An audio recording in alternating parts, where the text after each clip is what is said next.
Bonsoir tout le monde, bonsoir chers élèves, principalement aux élèves de la troisième. Cette fois-ci, donc, sur un PC, voilà, donc, on exercice de chimie,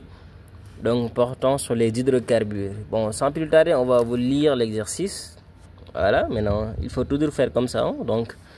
il faut toujours lire l'énoncé. Rapidement, on dit que la combustion complète de 8,8 grammes, hein, donc vous avez sauté ça, mais c'est pas grave. La combustion complète de 8,8 grammes d'un hydrocarbure de formule C3H6 a donné 14,4 grammes d'eau. Hein. Pour la première question, on demande d'écrire l'équation bilan de la réaction. Deuxième question, déterminer X, c'est X là, et en déduire le nom et la famille de cet hydrocarbure. Voilà. Troisième question, on demande de calculer le volume de dioxyde de carbone qui s'est dégagé. Voilà. Maintenant, après la lecture, donc, je vous demande de faire une pause et de bien lire l'énoncé. Voilà. Il faut toujours lire les énoncés. Voilà. En termes d'explication, donc, on va essayer de relever les informations. Maintenant, qu'est-ce qu'on nous dit? Regardez. On nous a dit quoi? La combustion, elle est complète. Ça veut dire quoi? Toute la masse de l'hydrocarbure a réagi. Maintenant, dans une combustion, nous avons deux réactifs, le dioxygène et l'hydrocarbure. Comme que cet hydrocarbure-là a complètement réagi, ça veut dire que toute cette masse-là a réagi. Maintenant, si toute cette masse a réagi, ça veut dire que le dioxyde, le dioxygène, je voulais dire, est en excès. Dioxygène, doy na sëkk. Ça se comprend parce que par exemple, supposons léegi yow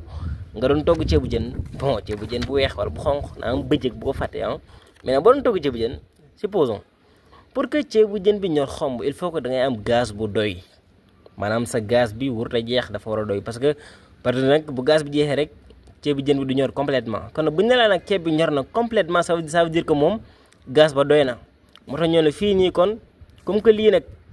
réagir na complètement la réaction elle est complète ça veut dire que moom dioxyde bii ñu am moom doy na sëkk kon mat na comme puisque nag moom doy na il est le dioxygène est en excès ndax moom doy na sëkk moo waral suñu ceeb bi ñor complètement comprendre nga yow mi ñor nag yow yaa nekk en défaut être en défaut mooy nag toute cette masse là toute la masse de l'hydrocarbure a réagi. Je pense que vous avez compris ceebu jën la ngay jël ba waroon togg force ceeb bi ñor pour que ceeb bi ñor nag force gaz bi doy le gaz bi nga xam ne doy na moom lañ tuddee le gaz en excès fii nag cette gaz là on l'appelle le dioxygène. Voilà. D'ailleurs quand on parle de combustion complète, dites-vous que si on vous dit la combustion elle est complète, dites-vous que toute la masse a réagi et que le dioxygène est en excès. C'est bon? Voilà. Puisque le dioxygène est en excès, ça veut dire que là, l'hydrocarbure est en défaut, c'est bon. Maintenant, voilà. Maintenant, l'équation bilan, elle est là. Donc, C3H6 plus O2 donne CO2 plus H2O. Voilà. Fii nag dañ lu ñu wax a donné 14,4 grammes d'eau eau ndox mu neex wala ndox mu naqari même si dañ la a donné lii lañ la wax mais yow bu dee nit nga dëgg-dëgg war nga xam ne joxewul eau kese parce que combustion complète d'un hydrocarbure wax nañ la ca kay ba li muy joxe mooy eau lay joxe ak CO2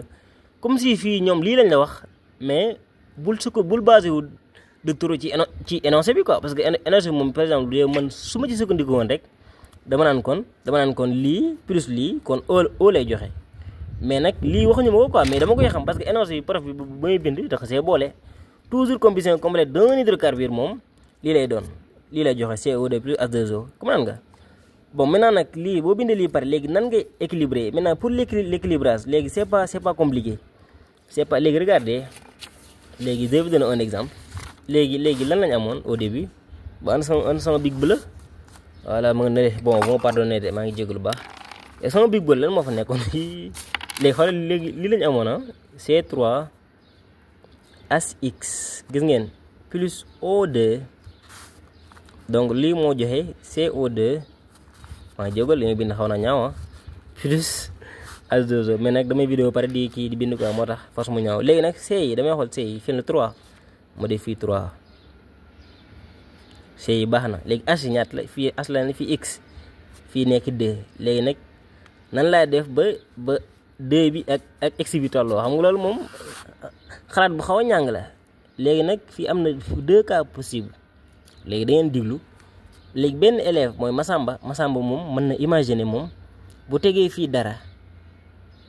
maanaam bu tegee fii dara foo ko x ça veut dire que mooy x fois li mu war a teg fii maanaam x fois li mu war a teg fii moom loolu 2 la koy jox. mais nag dama naan la yow Massamba li nga bëgg a def baaxul parce que boo tegee fii dara da ngay yàq carbone yi te carbone yi pare woon nga si ba pare defar nga fii 3 def fii 3 kon boo tegee fii dara da ngay yàq carbone yi kon Massamba bàyyil xalaat boobu da nga dem naafile ji loolu baaxut. léegi kon ma ne ko Massamba sa xalaat bi nga amaat benn possibilité nga amaat mooy nga teg fii kon léegi bu nooy tegee fii kon Massamba yow da nga naan 2 fois li nga war a teg fii x la may jox équation ngay posé quoi maanaam parce que dañoo war a tolloo équilibrage yow Massamba da nga naan 2 fois li nga war a teg fii x la may jox kon Massamba day posé 2 bi fois 2 fois li mu war a teg fii nag xamu ko léegi moom da koy tuddee y comme na ngeen léegi nag fii nag mënu ko tuddee x ndax fii dafa am x moo tax léegi boo tuddee x rek day am problème kon da nga koy tuddee y wala m wala n wala Samba comme nan nga léegi kon 2 fois li nekk fi man y laa ko tuddee 2 fois y égal lan x la war a doon parce que dañoo war a tolloo comme nan ngeen égal x donc y égal x divisé par 2 c'est très facile hein donc là damay ñëw fii ne fi x divisé par 2 c'est bon voilà maintenant nag mu des lan léegi c yi baax na as yi baax na léegi mu des lan mu des mu des O yi quoi voilà oxygène yi léegi oxygène tamit nan laay def toujours xam nga teg naa fii am na O fii am na O mais xas naa ba teg naa fii ba pare bu dee nag Massamba moom dafa ñëw rakkaaju ba newaat moom day imaginer ne par exemple mu imaginer ni li mu war a teg fii bu ko fooyee 3 yokku ci lii nii x sur 2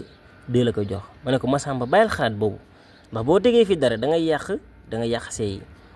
boo tegee fii dara aussi da ngay yàq as yi kon Massamba bàyyi loolu lépp nga ñëw teg fii kon Massamba moom danaan 2 bii fois li mu war a teg fii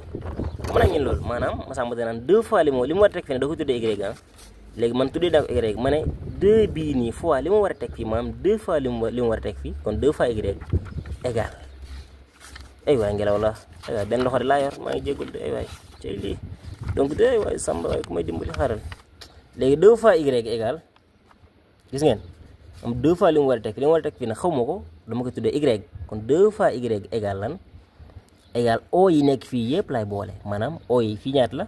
O2 ah mais ak 3 bi da ci bokk da nga def 3 fois 2 mu jël 6 donc égal 6 plus fii o bi amul dara kon 1 la plus 1 fois x sur 2 ah attention de c'est x sur 2 fois 1 parce que x sur 2 mi ngi ci kanam kon day concerne as bi concerne o bi comme naa ngeen loolu comme que nag fii amul dara kon 1 la 1 bi nag kenn du ko bind kon day nekk 6 plus x sur 2 voilà maintenant su may dir y kon y day nekk y égal 6 plus x divisé par 2 le tout nag ma divisé ko par 2 léegi nag lii ne xoolal léegi damay tas fraction bi maanaam kenn ku ne dama la jox sa 2 bopp kon damay am y égal donc y égal 6 divisé par 2 jox naa ko wàllam 6 bi léegi plus x sur 2 ma jox wàllam donc x sur 2 le tout divisé par 2 léegi nag kon y égal 6 sur 2 moom 3 la léegi x sur 2 le tout divisé par 2 mooy divisé par une fraction c'est multiplié par l'inverse donc c'est x sur 2 fois 1 demi kon damay am 3 plus x sur 2 fois donc c'est x fois 1 c'est x 2 fois 2 c'est 4 kon damay am 3 plus x sur 4 kon fii lan laa fi teg 3 plus x sur 4 comme nag léegi loo tax boo ñëwee fii nga am lan nga am 3 plus x sur 4 fii tamit nga am x sur 2 fii nga am x sur 2 bon je pense que vous avez compris quand même donc comment on équilibre après nag on va donner le bilan molaire